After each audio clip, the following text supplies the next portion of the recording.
Dezembro de 1945. Um esquadrão de aviões da Marinha dos Estados Unidos desaparece perto da costa da Flórida. Março 1918.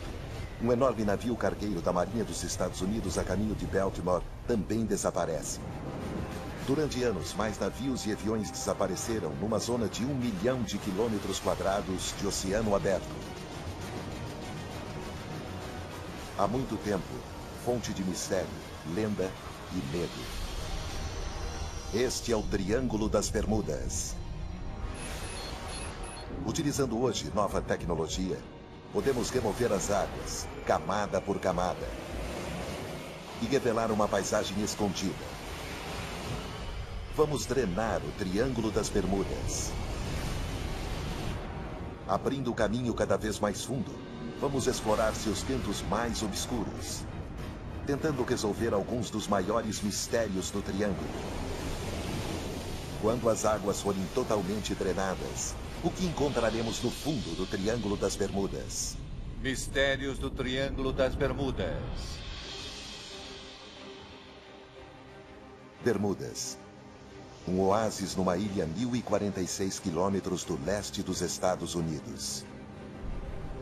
Durante séculos, tem sido um refúgio para o transporte no Atlântico, mas as águas da ilha escondem uma ameaça mortal. Ao mesmo tempo que é incrivelmente atraente, também é uma área seriamente evitada pelos marinheiros sem experiência específica das Bermudas. O nome Bermudas causa medo nos corações de marinheiros. O lugar ficou conhecido como a Ilha do Diabo. O paradoxo das Bermudas como paraíso era literalmente um cemitério de navios nos primeiros 200, 300 anos. Como zelador de naufrágios, Felipe Rudia localiza e monitora os históricos navios naufragados nas Bermudas. E existem muitos aqui para mantê-lo bem ocupado. Na verdade, estas águas podem ter provocado o naufrágio de até 300 navios.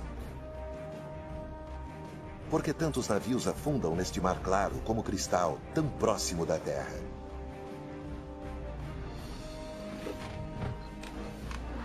Hoje, Felipe está visitando vários naufrágios que poderiam esclarecer esse mistério.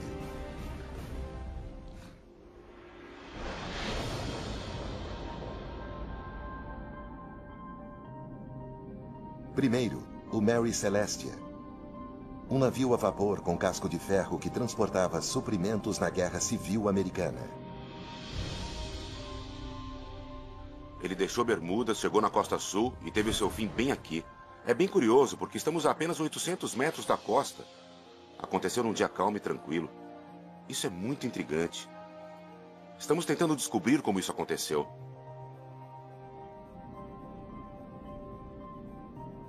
Ele está assentado a apenas 15 metros da superfície. A distinta roda de pás do navio ainda é reconhecível. Ao redor da costa, existe outro naufrágio, o Constellation. E pouco mais adiante, mais um outro, o Montana. Na verdade, segundo os registros de Felipe, existem naufrágios rodeando completamente as Bermudas. Claramente, existe algo por lá que é uma ameaça mortal aos navios. Para esclarecer este e outros antigos mistérios no Triângulo das Bermudas, precisamos ver a camada da Terra submersa. Precisamos drenar o oceano, camada por camada, para gradualmente revelar uma paisagem extraordinária, nunca vista antes.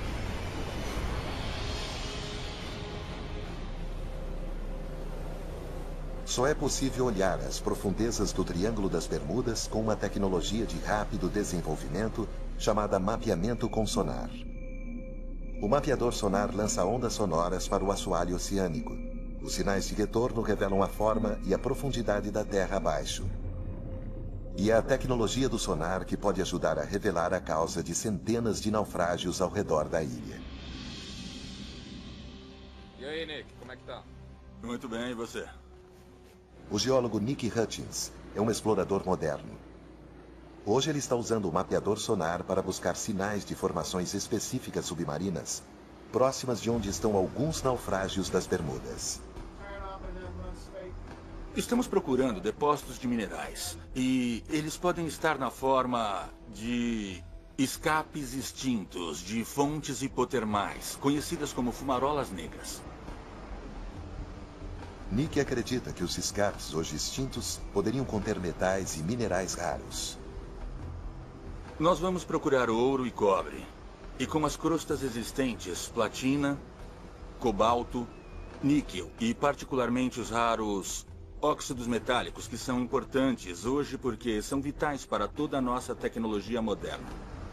Para buscar os valiosos metais, Nick está usando um sonar multifeixe. Os dados revelam uma paisagem submarina extraordinária ao redor das Bermudas, incluindo o que parece ser a beirada de uma montanha. Temos um grande platô plano.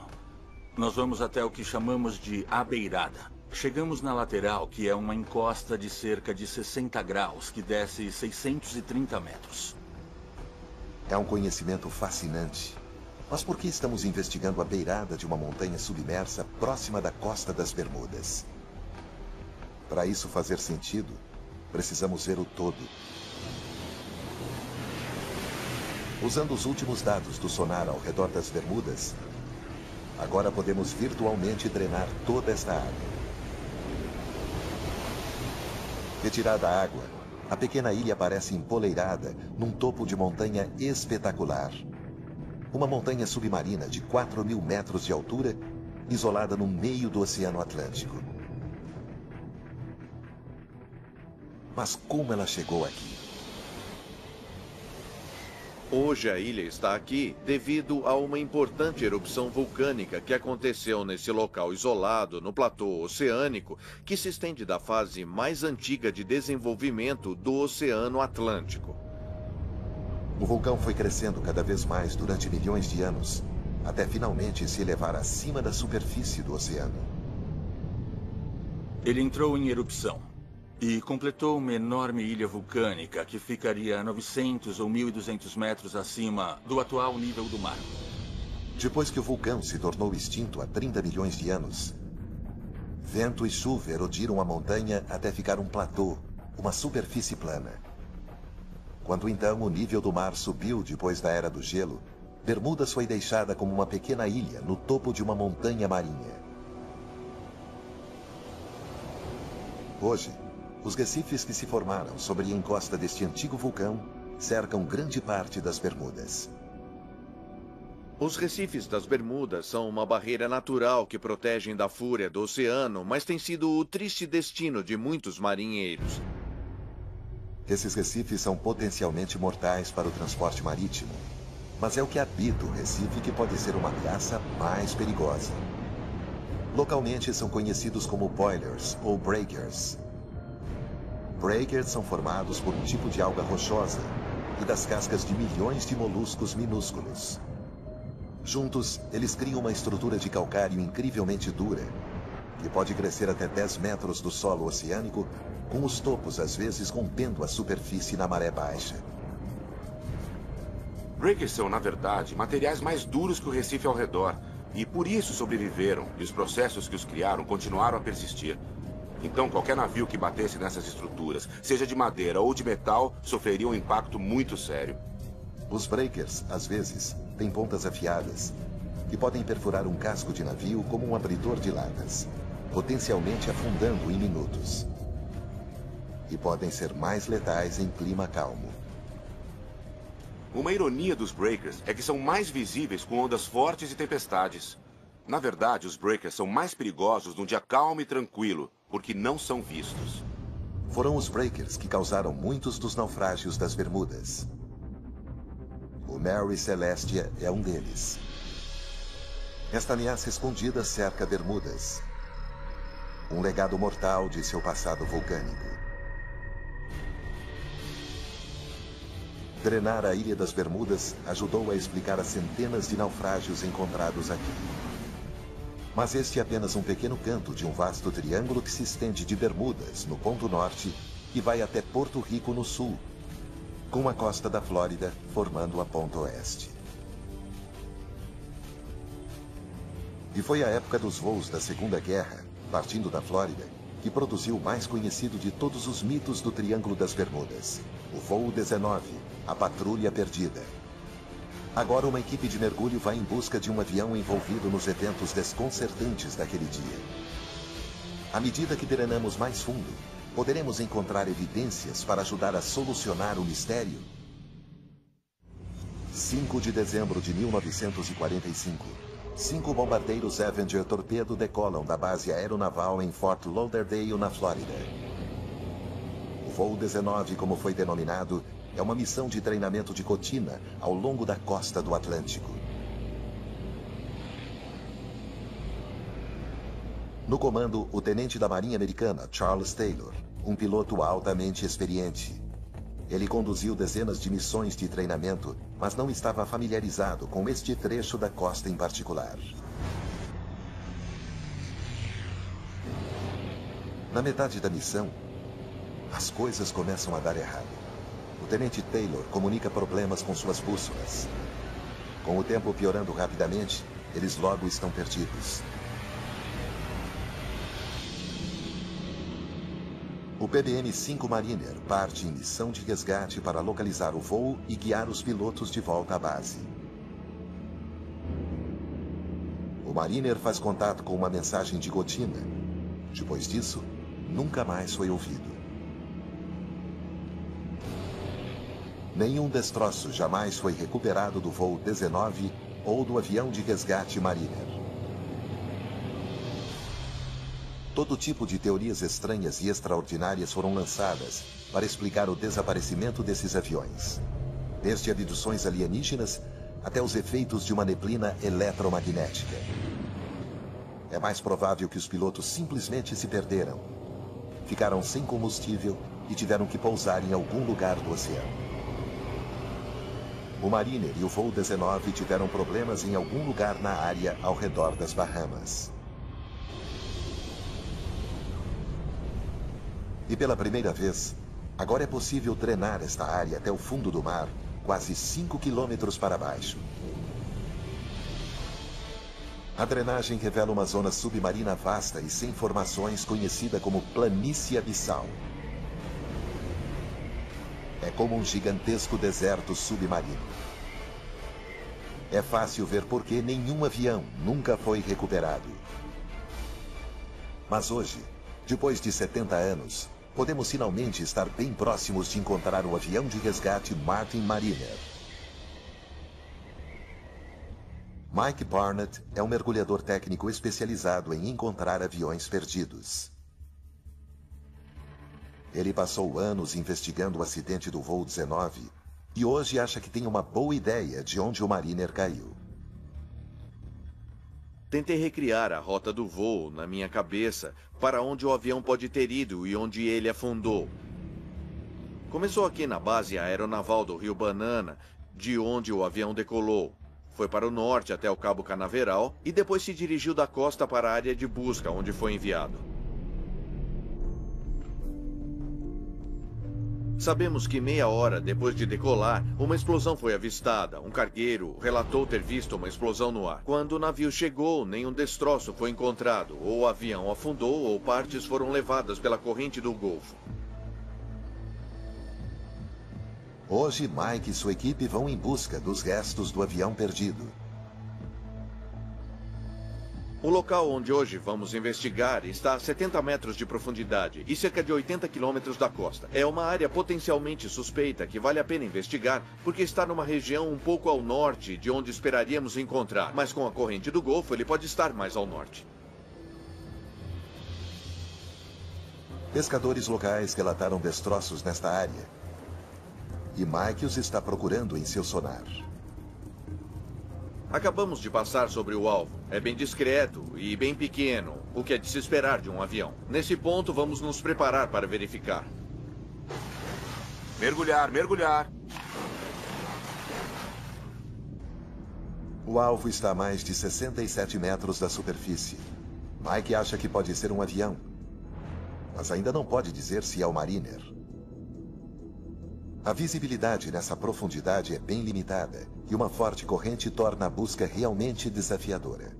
Estamos perto. Há muito peixe. Naufrágios atraem peixe. Sabemos que estamos nas imediações. Então, no meio da escuridão, os mergulhadores localizam alguma coisa. Isso é a roda do nariz do avião. E a pouca distância dali, a fuselagem enferrujada de um grande avião.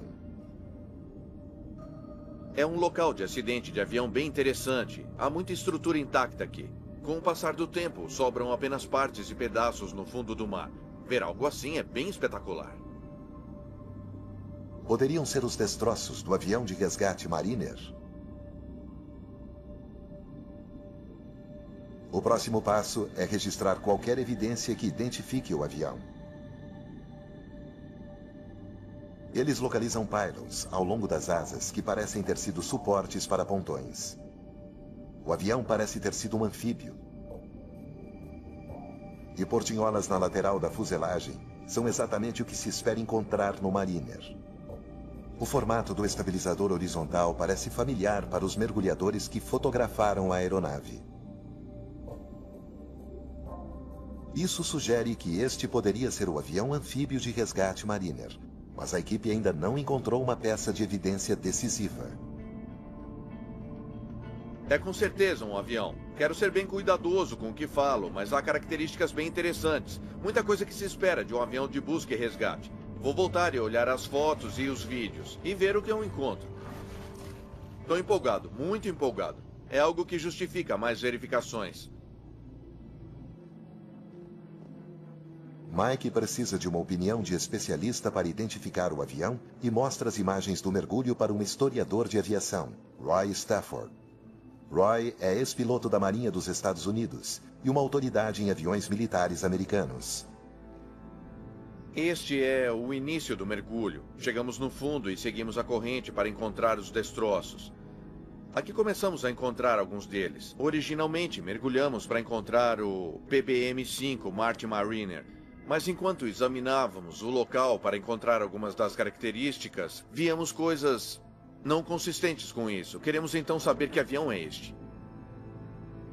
A julgar pelo sistema de freio e o pneu que está aí, seria um avião pós-Segunda Guerra. Certo. Posso dizer isso logo de cara. Isso parece, obviamente, parte do cockpit, a parte de cima das janelas. Roy está 100% certo de que esses destroços não são do Mariner que eles estavam procurando. Mas se os destroços não são do avião de busca e resgate desaparecido, então de qual avião é? A resposta poderia resolver outro mistério do triângulo. Isso é interessante. Essa portinhola que está vendo aqui pode ser bem uma câmara. Exato, e dá para ver vários ali dentro. São bem proeminentes e chamaram a nossa atenção. Dá para ver que é um bimotor. Isso explica muita coisa. Há somente duas possibilidades. 2 pylons, um de cada lado, um RB-66, que geralmente não teria nenhum motivo para estar nessa área, ou o A3 da Marinha. Não demorou para Roy definitivamente identificar o tipo do avião. É, sem dúvida, um Sky Warrior A3. Comparando a fuselagem e os pylons sob as asas, o ângulo da asa no detalhe horizontal, o trem de pouso retrátil dentro da fuselagem, são todos indicadores absolutos de um Sky Warrior A3. O Sky Warrior A3 era o maior avião lançado de porta-aviões da Marinha dos Estados Unidos na época. Um arquivo da Marinha mostra que, em 1960, um deles caiu quando tentava pousar num porta-aviões nesta área. É bem possível que sejam os destroços do A3 que Mike e sua equipe encontraram. Mas o voo 19 e o avião de resgate Mariner continuam perdidos. A busca continua para encontrar esse avião. Sabemos que está lá, é só uma questão de encontrar o local exato. Se drenarmos a vasta planície abissal ao redor das Bahamas, em algum lugar, certamente encontraremos a patrulha perdida. e baseados nas condições de outros destroços de aviões encontrados no fundo do mar. É assim que esperamos que estejam, depois de 7 décadas no mar. Enquanto drenamos ainda mais a água do Triângulo das Bermudas e nos aprofundamos cada vez mais, vamos encontrar outro fenômeno bizarro. Nas Bahamas, antigos contos falam de monstros marinhos escondidos em cavernas nas profundezas. Feras que engolem pessoas e navios. Hoje, cientistas estão descobrindo a extraordinária verdade por trás destas lendas.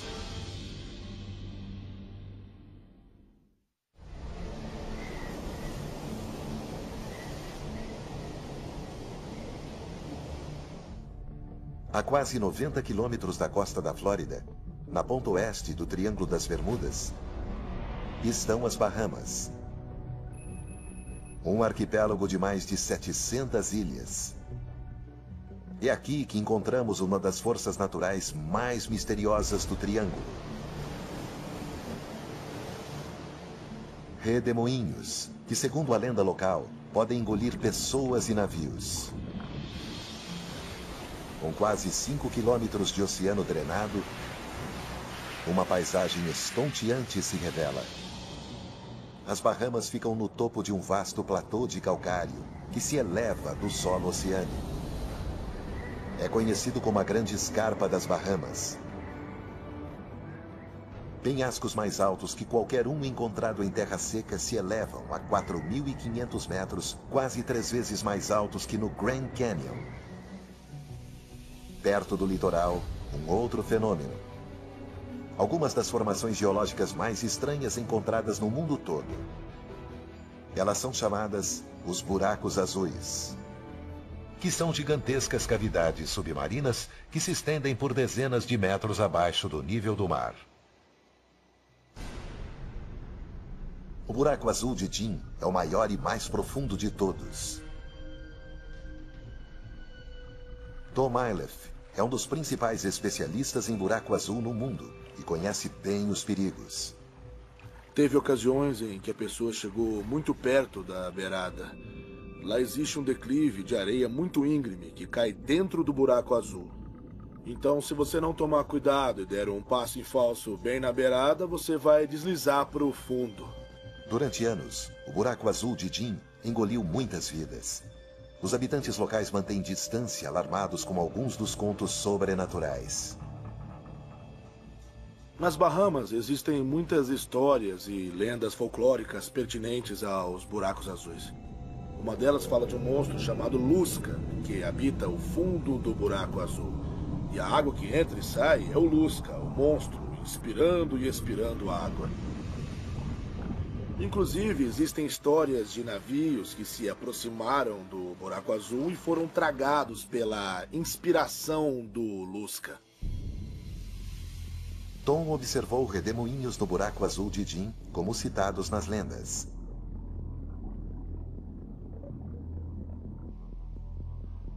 Quando a maré subiu, eu vi 3 vórtices ou redemoinhos tragando ao mesmo tempo água para dentro da caverna. Tom quer descobrir uma explicação racional para esse estranho fenômeno. Há um efeito de maré aqui.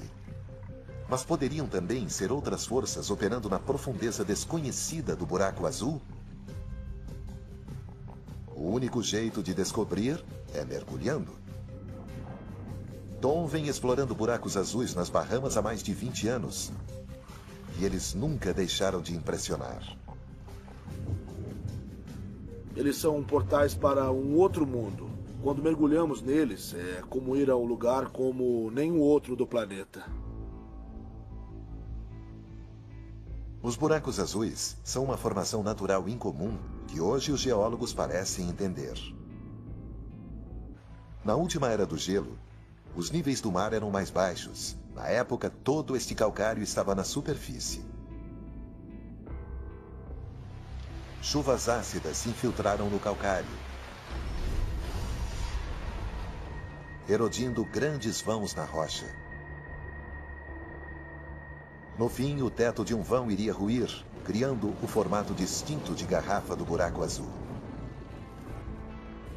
Quando o nível do mar subiu no fim da Era do Gelo, toda esta formação ficou submersa. Quando Tom mergulha dentro do buraco azul de Jim, de repente ele se alarga. Quando descemos 18 metros, nós encontramos uma câmara de 45 metros de largura. E quando descemos para cerca de 25 metros, ela alarga mais ainda, o dobro do tamanho. Provavelmente uns 91 metros de diâmetro do sistema. Então, a 37 metros da superfície, Tom localiza o que parecem ser túneis laterais, ramificando-se fora do funil principal. São pequenas, mas exercem uma força de sucção poderosa. Elas são fortes correntes de maré que tentam nos tragar. Nem chegamos muito perto. E na volta, tivemos até que nos segurar uns nos outros para conseguir fugir delas. Nos 45 metros, Tom chega no limite de seu mergulho. Ele nunca se aventurou mais fundo. Um pequeno número de mergulhadores especialistas desafiaram isso, um deles descendo incríveis 202 metros. Mas a profundeza permanece em grande parte inexplorada.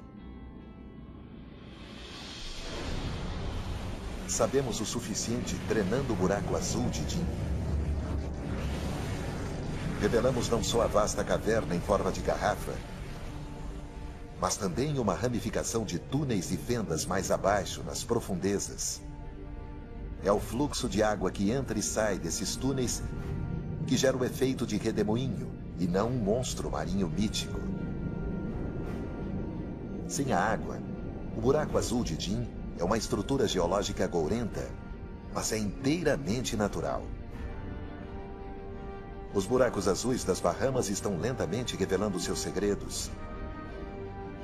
Mas muitos outros fenômenos inexplicáveis continuam ocorrendo no Triângulo das Bermudas.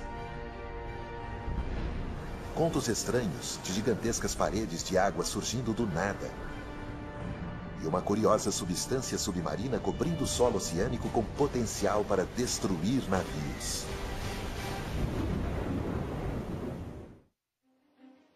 Março, 1918. Um navio cargueiro da Marinha dos Estados Unidos zarpa de Barbados. O USS Cyclops é um grande cargueiro de 19 mil toneladas. Ele está transportando uma carga de minério de manganês com 309 homens a bordo. Um dia depois de deixar o porto, quando entra em águas bem profundas na área do Triângulo das Bermudas, o Cyclops simplesmente desaparece.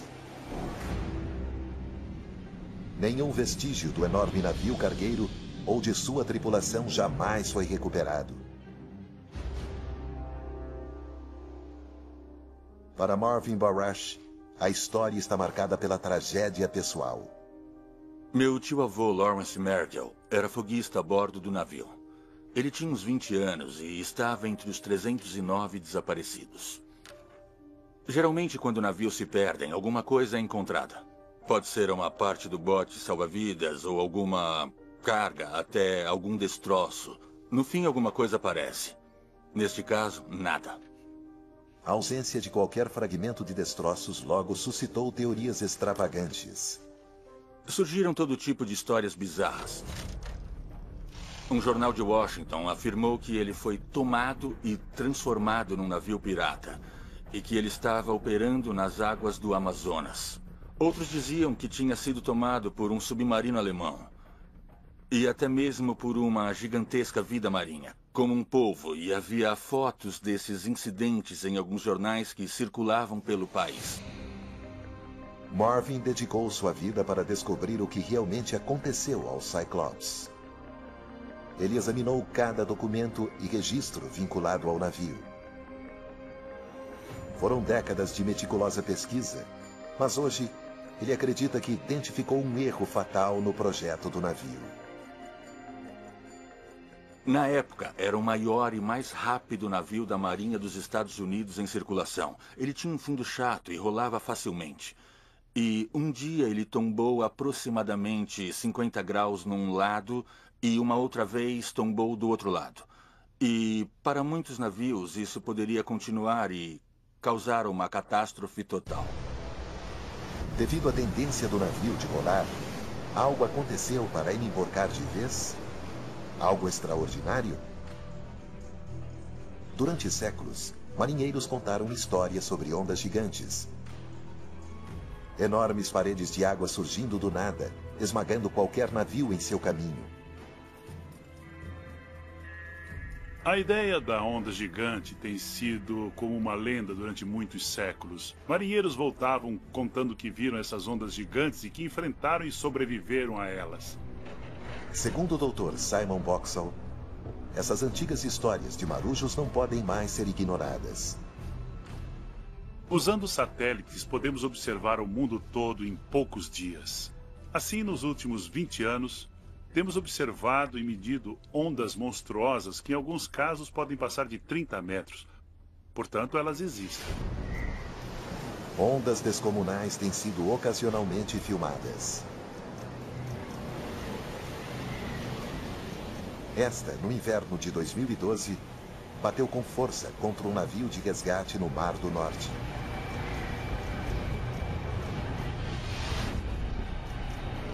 Devido então aos padrões extremos de clima no Triângulo das Bermudas, poderiam ondas gigantes, numa escala similar, ocorrer aqui? Temos o norte do Atlântico, as tempestades equatoriais, os sistemas de furacões chegando regularmente e temos as tempestades chegando do Golfo do México. E tudo isso junto cria um mar muito confuso e turbulento com ondas monstruosas. Produziram então os mares turbulentos do Triângulo uma onda monstruosa capaz de afundar o Cyclops? Há muito tempo, o Triângulo das Bermudas é considerado um lugar de mistérios. Agora, usando a última tecnologia para drená-lo, mitos são dissipados para descobrir o que realmente está acontecendo. Mas às vezes, só a ciência experimental é suficiente para resolver um enigma de longa data. Universidade de Plymouth, sul da Inglaterra. O tanque de onda do Laboratório da Costa. Este é um dos mais avançados tanques de onda do Reino Unido. Ele pode simular uma grande variedade de condições oceânicas que ocorrem no Triângulo das Bermudas. Aqui os cientistas levam muito a sério a ideia de ondas gigantes ou monstruosas. Nós vamos nos focar em um local de 16 metros. Hoje, os oceanógrafos realizam uma experiência para determinar se uma onda gigante poderia ter afundado uma embarcação grande, como o navio da Marinha dos Estados Unidos desaparecido, o Cyclops. A equipe lança um modelo em escala comparável em tamanho ao Cyclops. Ele será colocado diretamente no caminho de uma onda monstruosa. Primeiro, ele gera um padrão de onda normal. Com ondas equivalentes a 7,5 metros de altura, a embarcação permanece estável. Mas quando ele simula um impacto de duas frentes de tempestade convergentes, logo há interferência no padrão da onda. E de repente, como se viesse do nada, uma onda gigante. É o equivalente a uma onda de mais de 15 metros. E o seu impacto no modelo em escala é bem claro.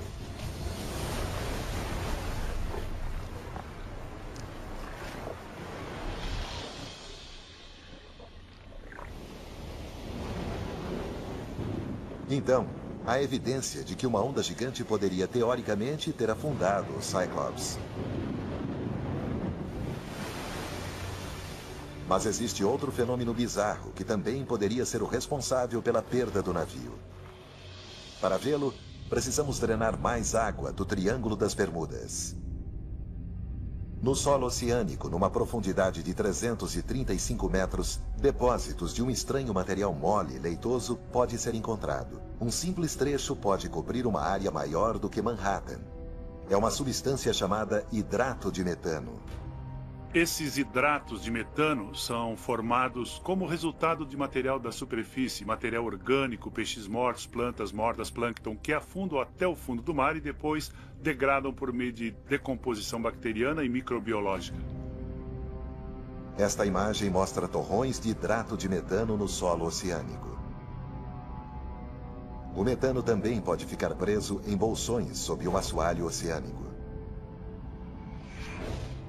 Em 1981, no sul do Mar da China, um navio perfurador atingiu um bolsão de gás pouco profundo, causando uma ruptura. Quando o gás subiu aos borbotões para a superfície, desestabilizou o navio, fazendo-o emborcar e afundar.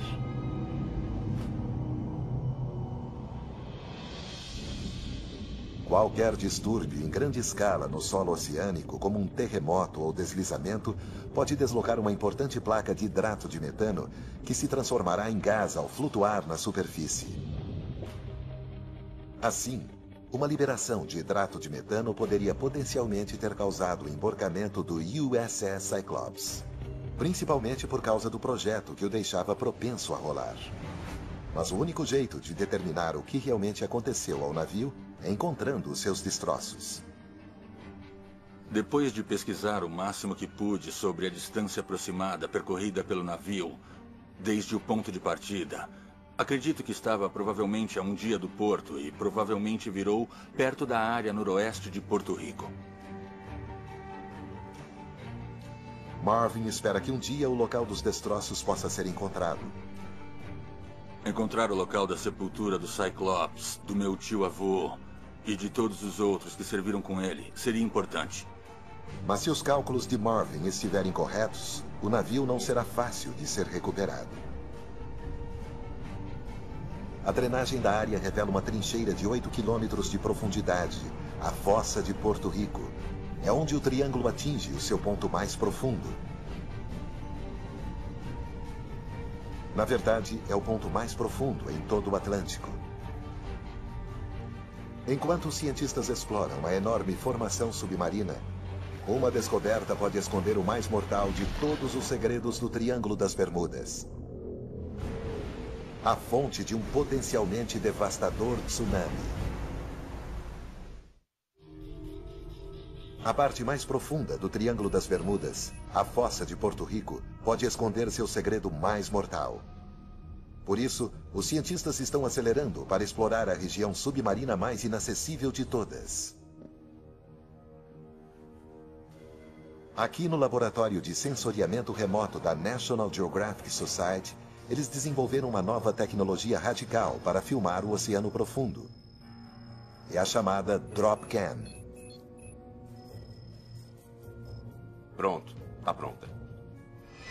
Após anos desenvolvendo, o engenheiro Eric Barcampas estava pronto para testar sua câmera no oceano próximo do Chile. Ela não tem motor. Um grande peso puxa a câmera para baixo. Ainda havia muito receio quando a lançamos no oceano de verdade. Quando a equipe lançou a câmera na Fossa de Porto Rico, ela levou 1h30 para percorrer os 8 quilômetros até o fundo. Ela foi programada para passar várias horas a mais no solo oceânico, depois voltar à superfície e transmitir sua posição.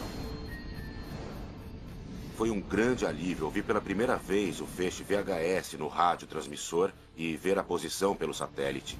Estas são algumas das primeiras imagens do fundo da Fossa de Porto Rico, a 8 quilômetros de profundidade. O projeto de sensoriamento do mar profundo nos ofereceu uma janela para uma das grandes regiões inexploradas do planeta Terra.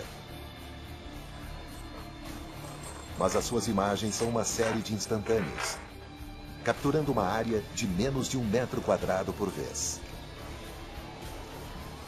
Para drenar toda a Fossa de Porto Rico, precisamos de muito mais dados. O cientista da prospecção geológica dos Estados Unidos, Yuri Steinbrink, está tentando mapear toda a formação e acredita que existe uma necessidade muito urgente para fazer isso. Começamos pesquisando essa trincheira porque é muito similar geometricamente à Fossa da Sumatra, onde o terremoto de 2004 e o grande tsunami aconteceram. Isso foi uma grande preocupação aqui, porque um terremoto de magnitude 9 na Fossa de Porto Rico pode desencadear um tsunami que vai atingir a costa leste dos Estados Unidos até a Europa. A equipe de Yuris lançou veículos submarinos operados remotamente chamados VOR para escanear a trincheira e avaliar o nível de ameaça do tsunami. Os VORs disparam pulsos de sonar para obter uma leitura a mais precisa possível. O mapeamento em 3D revela as laterais íngremes dos vastos desfiladeiros submarinos. Em alguns vales e fraturas, tinha paredões que podiam alcançar quase 1000 metros de altura. Os geólogos sabem que a trincheira se formou quando a beirada da placa tectônica norte-americana se moveu por baixo da placa do Caribe e simultaneamente deslizou contra ela. Mas os novos dados sugerem agora que este pode ser um terreno primário de deslizamento submarino.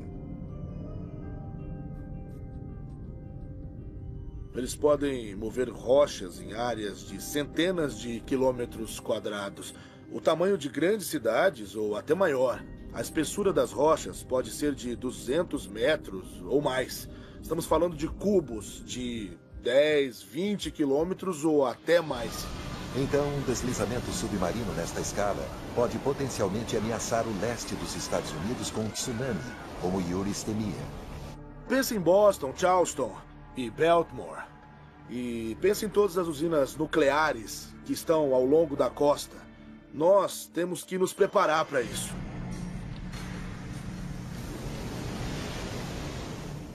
O impacto aterrorizante de um tsunami numa usina nuclear mal protegida é hoje bem compreendido, depois do desastre de Fukushima em 2011.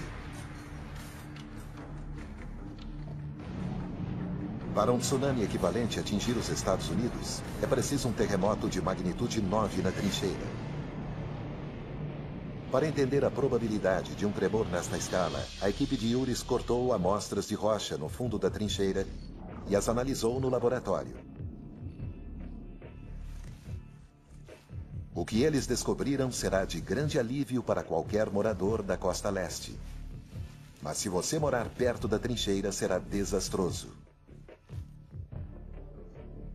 Pelo nosso atual conhecimento, não temos a exata certeza da capacidade de terremotos tão grandes. Não estou dizendo que não seja capaz de terremotos de grande magnitude, de 8, 8.5. Isso também pode acontecer. Podem até não atingir a costa leste dos Estados Unidos, mas poderão muito bem causar enormes danos no Caribe. Também é possível que um terremoto no centro da trincheira possa liberar hidrato de metano. É uma outra hipótese de que isto possa ser responsável por alguns dos desaparecimentos na área mais notórios. Os dados completos de Yuris permitem drenagem de 804 quilômetros da fossa de Porto Rico. Devido à sua vasta escala e à imensa profundidade, talvez não seja nenhuma surpresa que muitos navios e aviões perdidos no Triângulo continuem perdidos. Há penhascos íngremes espetaculares, com vários quilômetros de altura. É uma paisagem verdadeiramente aterrorizante, no fundo do Oceano Atlântico. 8 quilômetros para baixo.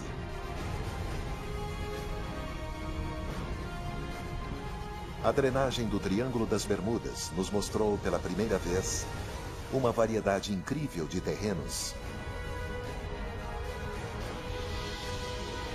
incluindo algumas das mais estranhas formações existentes nos nossos oceanos.